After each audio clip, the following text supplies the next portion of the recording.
a suggestion is coming forward. It starts in the ACT, but it might be repeated in other places, which is that it should be illegal to boot people out of a rental place if they have done nothing wrong. Now, obviously, if you want to sell the place, you'll be able to do it, but it would also mean that the rental number that you put on at the start of the lease, well, presumably might go a little bit longer than the 12 months that you expect. That's the grey area. Linda, how do you feel about no fault being a reason to say that unless there's a good reason, you can't get booted out of a rental?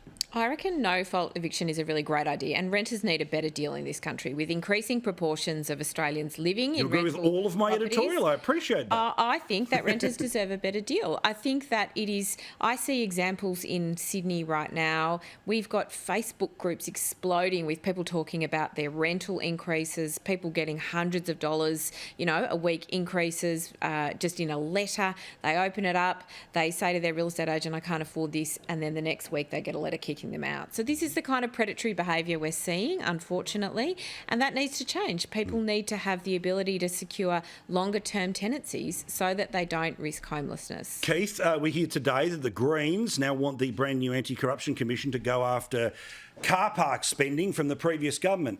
Is that exactly the reason why this whole thing was set up? I thought it was about military contractors that were getting a kick on the side here. Well, you clearly haven't been watching Question Time. It's all about kicking the now opposition, the former coalition government. I've always struggled with this, Paul. I mean, what happens with these seats where they get a road or an overpass or something and they change hands to the Labor Party? Is it not pork barrelling anymore? I mean, we all fight for things for our electorate. If I got the opportunity, I'd knock out a few teeth if it got some more money into my patch because we straight out need it.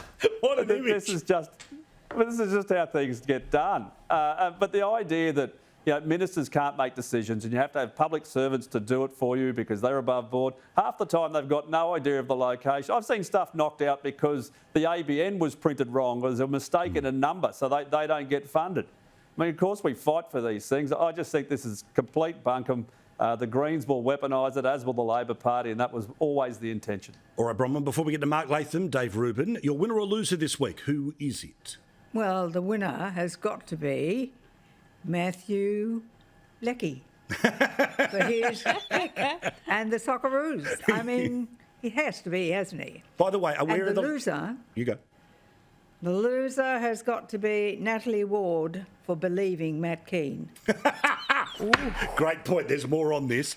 Linda, by the way, live sites and all the rest of it for the Socceroos, what's the deal? We really want them in the city of Sydney. It's great that the Premier's responded in New South Wales to having some live sites around the CBD, but we should have them, in Redfern. We should have them in Prince Alfred Park near Central Station. We've got Christmas carols the night before. Just leave the stage up there. Good and have idea. everybody rock up there in the morning. Can I say that quick two joint winners? One is Rick Furman, who's the Mayor of Temora, who I know is watching tonight. We love you very much, Mayor Rick Furman. But the other one is the Mighty Union Movement, who we hope this week will secure all those wage rises through the Industrial Relations Bill. They've campaigned on this for years. It helps fight inflation and gives people every more time money she to knows spend. we can't argue winners and losers. So you've taken time off Keith Pitt. Keith, I need 10 seconds here or everyone's going to explode behind the scenes. Winner or loser, mate?